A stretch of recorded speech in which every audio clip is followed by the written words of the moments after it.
as witness? Yes.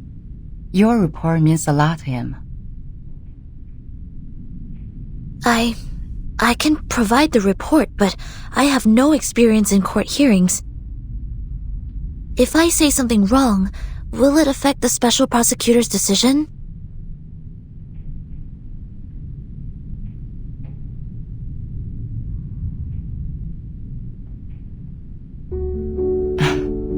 Soneto, testifying is not taking exams. The court doesn't need a skillful witness. Just honestly tell them what you saw. Focus on the point, and don't distort the facts. The Supreme Court, they value the sense of justice of the youth. Sense of justice. And that's a noble quality you have. I will do my best, Madam Z.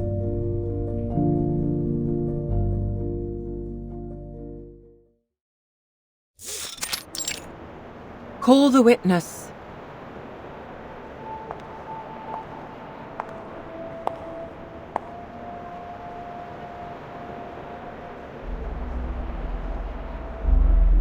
Greetings.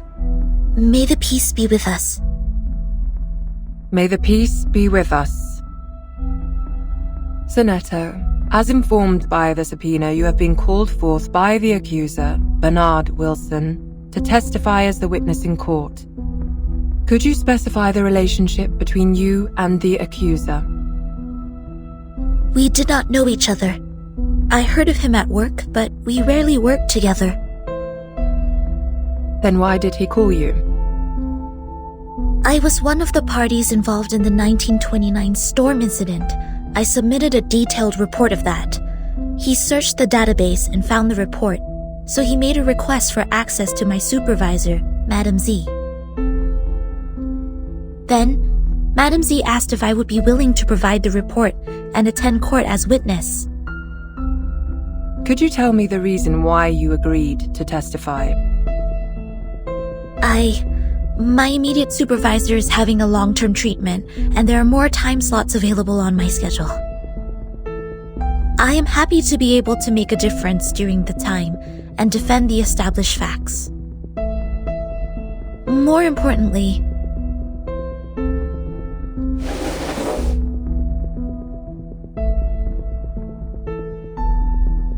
I personally believe that there is still much room for improvement for the Foundation's office in Chicago in the United States.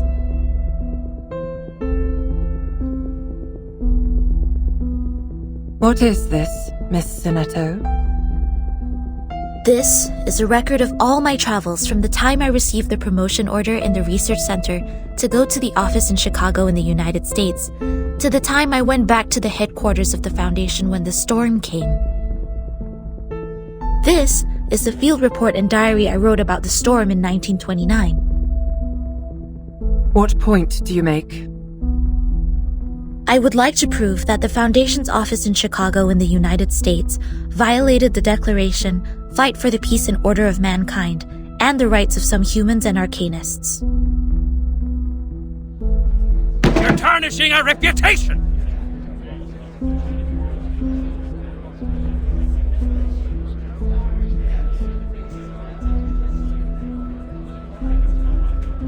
I request a debate duel. I won't allow her to distort the truth like this. Mr. Seth, I haven't checked these files yet. Silence, please. Your Honor, you can examine the files one by one while we're having the debate duel. I can't bear to see the long history of our office slandered in this way by a newcomer. I demand a duel with her.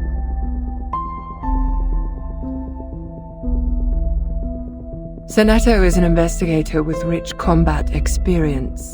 There is no good dueling with her.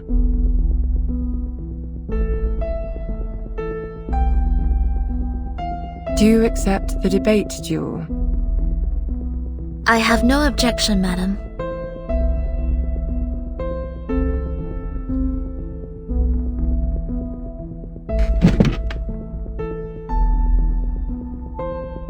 Please to the stage, duelists. The debate during your duel will be faithfully recorded. 3 defeats in the debate of one side will end the duel. You have the floor now.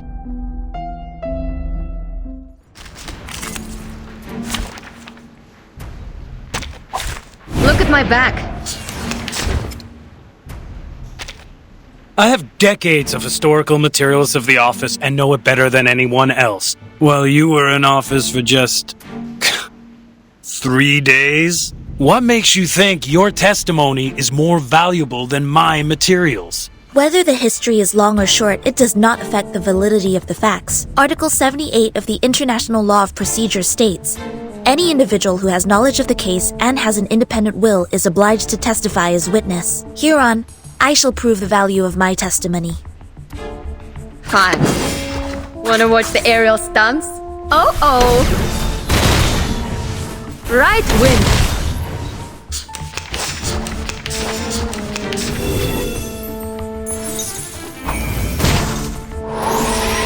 Whatever. Wanna watch the aerial stunts?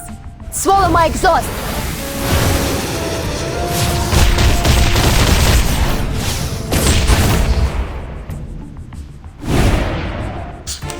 February 14th, 1929, after the storm, half of the staff in the office were absent from work. I learned that this was permitted by the director. They were required to sell alcohol in speakeasies at night to make a profit for the office. The malpractice at daytime was therefore tacitly approved. This can be found in photo appendix number 3-12-8. Slander! It's individual behavior of the employees who do not comply with the rules. Fine. Хорошо. Don't blink. A little trick.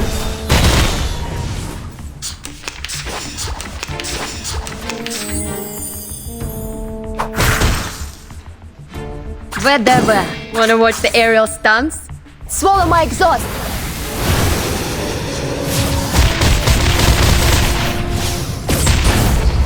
Right win.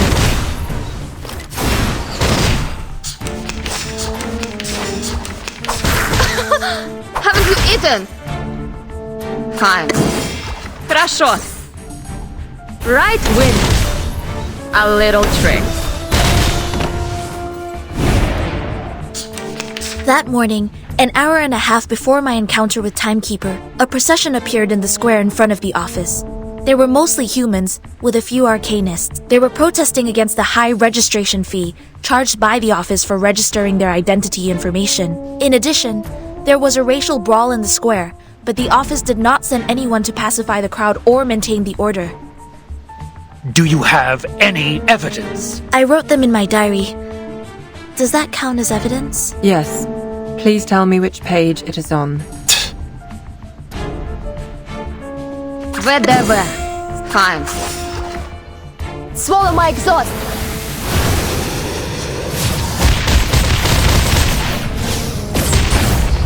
Don't blink.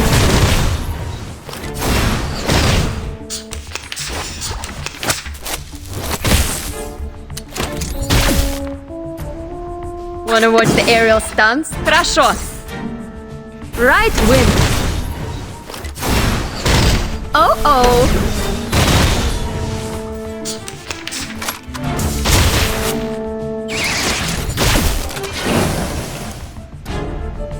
Finally, some interest. Take it easy.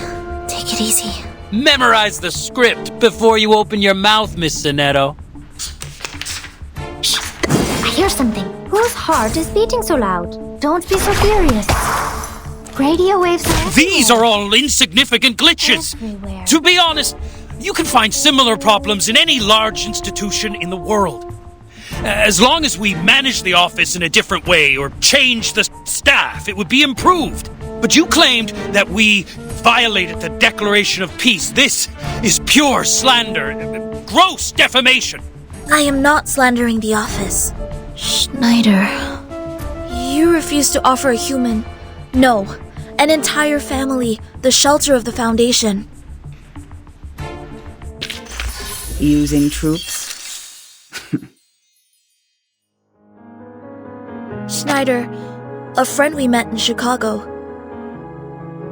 She once chose to join the Foundation under the pressure of both the Storm and Manus Vindictae. But instead of offering any solution or help, you just gave her a rejection letter. I found this letter in her suit pocket. It had a small line written on it. Poppers, fuck off. I had completely no idea what this was about. Not to mention the fact that no one at the office had ever heard of the Storm. What help could they offer? In this particular case, you should have reported to the headquarters or to the investigators out there, instead of doing nothing but leaving an insult. I do not understand why there was such wording on it. Was it because she did not pay enough shelter fee to qualify for sheltering? Or was it because the wand she used was transformed by Arcanum, which made you think she was an Arcanist? Does not the Declaration of Peace say, everyone, strong or weak, rich or poor, of any race deserves a helping hand so that the existing peace and order shall be maintained?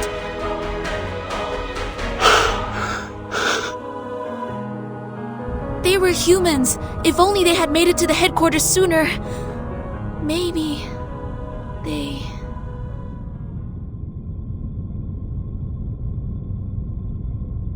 In the particular circumstance at present, it's impossible for the headquarters to take in humans from all over the world.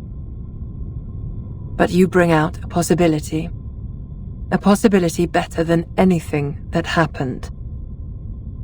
Thank you very much for your testimony, Ms. Zanetto. And also for the debate, Mr. Seth.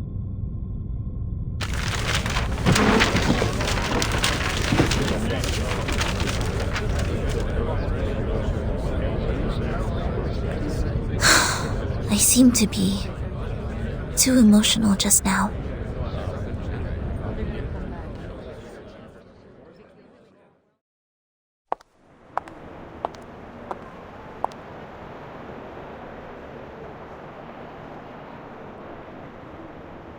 Miss Zanetto.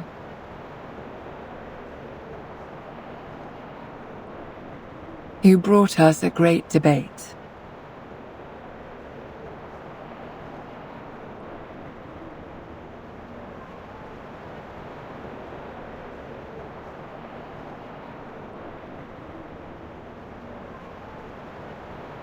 Have you heard of the Supreme Court? You should come when you're free.